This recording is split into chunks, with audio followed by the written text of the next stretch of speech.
नमस्कार दोस्तों, मैं अमन आपका बहुत बहुत स्वागत करता हूं एक और नई वीडियो में। दोस्तों देखिए, बंधन बैंक की हम बात कर रहे हैं और बंधन बैंक में आपको Q4 का रिजल्ट आने के बाद बड़ी गिरावटें देखने के लिए मिल गई।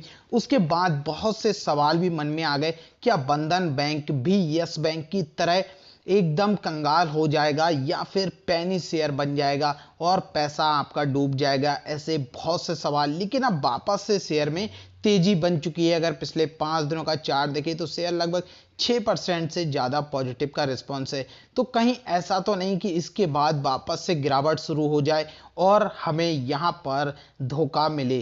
तो बैंक में क्या कुछ है और किस वजह से आपके लिए रिजल्ट इस तरह के देखने के लिए मिले, ये भी हम बात करने वाले हैं और आगे आप इसमें क्या स्ट्रेटजी लेकर के चल सकते हैं। तो दोस्तों, वीडियो को शुरू करने से पहले अगर आपने चैनल को सब्सक्राइब नहीं किया तो कर लीजिएगा और अगर आपको वीडियो पसंद आए तो लाइक बटन भी दबा दीजिएगा। आपके मन में कोई सवाल हो तो कमेंट बॉक्स में जरूर पूछिएगा।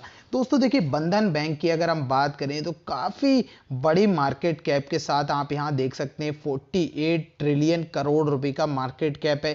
पी रेशियो की बात करें तो 21 का पी रेशियो देखने के लिए मिला है। अगर इसका हाई देखें लास्ट डे में भी तो 300 के लेवल को क्रॉस किया, बट लास्ट में जाकर के आपको वो चीज़ नहीं देखने को मिली। वहीं अगर 52 वीक का हाई देखें तो 430 रुपए और वहीं लो देखें तो 195। अब जिनकी खरीदारी 430 की है वो अभी इसमें काफ़ी बड़े लॉस में देखने के लिए मिल रहे हैं।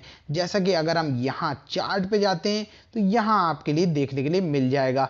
तो यहाँ से अगर हम देखें तो अभी शेयर लगभग 30% की गिरावट में देखने के लिए मिल रहा है, जो कि एक गिरावट अगर चार्ट देखें तो नीचे की तरफ ही हल्के हल्के जाता हुआ दिख रहा है। तो यस बैंक और बंधन बैंक को कंपेयर हम क्यों कर रहे हैं, क्योंकि आपको यहाँ पर देखने वाली चीज़ है, जो अभी इनका Q4 का रिजल्ट आया वहाँ पर आपने ये चीज़ देखी कि यहाँ पे आपको काफ़ी बड़ा नेगेटिव इम्पैक्ट देखने के लिए मिला, जो कि साफ तौर पे कोविड-19 की वजह से ये इम्पैक्ट देखने के लिए मिला है। लेकिन दोस्तों, यहाँ पर जो आप देखें रेवेन्यू में भी गिरावट देखने के लिए मिल गई है, लेकिन प्रॉफिट मार्जिन में भी गिरावट मिली है। लेकिन यहाँ पर आपके लिए बैंक में लॉस नहीं मिला है। देखिए, ये सब चीज़ें कम हुई हैं लेकिन लॉस नहीं मिला है।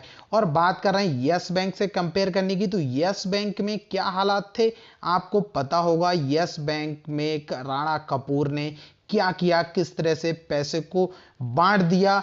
एक तरह से साफ तौर से आप समझ सकते हैं कि पब्लिक का जो पैसा है उस पैसे को उन्होंने पैसा नहीं समझा और अपने फायदे के लिए पर्सनली लोगों को सीधा सीधा लोन दे दिया, बिना किसी अच्छे और मजबूत उनका कंडीशन देके कि कैसे बैकअप इसका हम वापस लेंगे। तो उसी वजह से यस बैंक डूबा है। तो वहीं बंधन बैंक में ये चीज़ें देखने को नहीं मिल रही हैं। बंधन बैंक में अगर बात करें तो कैश इनके हाथ में काफ़ी ज़्यादा देखने के लिए मिल रहा है। तो अभी जो इनकी ऑपरेटिंग इनकम में आप देखेंगे कि जो प्रॉफिट है वो लगभग 80% तक नुकसान में गया।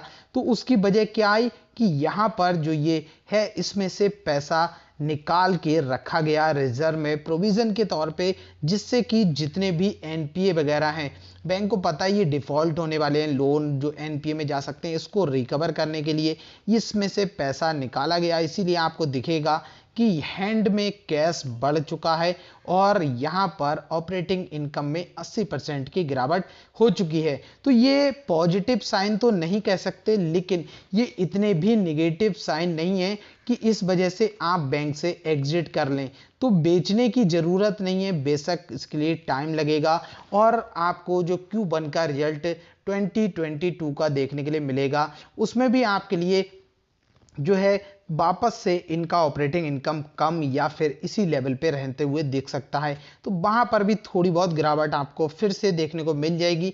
लेकिन आप अगर वेट करते हैं गिरावट का फायदा, आप अगर अपना प्राइस एवरेज करके लेते हैं, अगर आपको विश्वास है तो आपके लिए लॉन्ग टर्म में उसका काफ़ी बड़ा बेनिफिट देखने के लिए मिल जाता है। वहीं अगर बात करते हैं कि आप शॉर्ट टर्म के टारगेट लेते हैं, तो शॉर्ट टर्म में लोग गिरावट में भी पैसा कमाते हैं और शेयर के भागने पे भी पैसा यहाँ पर कमाते रहते हैं। तो ये सब चीज़ें यहाँ पर देखने के लिए मिलती हैं। तो वहीं अगर बात करें क्या आपका पैसा इसमें सेफ है, तो सेफ की बात करें बैंक में आपका पैसा पूरी तरीके से सेफ है, चाहे आपका उसमें अकाउंट हो या फिर आपने इसमें इन्वेस्ट किया हो डायरेक्ट बैंक में, तो आपका यहाँ पर पैसा पूरी तरीके से सेफ है और लॉन्ग टर्म में आपका जो लॉस है वो भी रिकवर हो जाएगा, पॉजिटिव में आप पहुंच जाएंगे। बैंक के अगर हम मैक्सिमम चार्ट पे जाते हैं तो मैक्सिमम चार्ट आपको कुछ ऐसा ही देखने के लिए मिलेगा, जहां पर आप ये बोल सकते हैं कि अभी तक ओवरऑल लॉस ही लॉस देखने के लिए मिल रहा है। तो 36% से ज़्यादा का लॉस, जिन्होंने लगभग 4 साल इसमें अभी तक इंतजार कर लिया, उसके बावजूद भी यहाँ पर आपको लॉस ही देखने को मिल रहा है।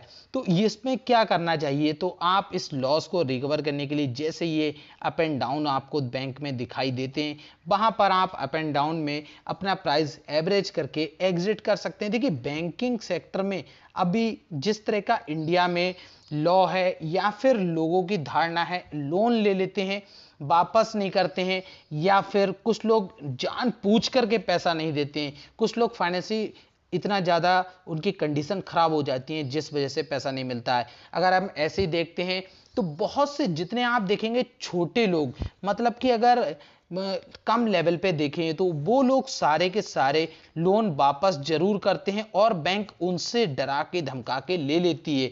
लेकिन जो बड़े बड़े लोग होते हैं जैसे विजय माल्या टाइप, तो इस टाइप के लोग सीधा सीधा पैसे को पी जाते हैं और उन पे कोई भी फर्क नहीं पड़ता है, मतलब गवर्नमेंट की भी हवा निकल जाती है उनसे वापस ये चीज रिकवर करने में।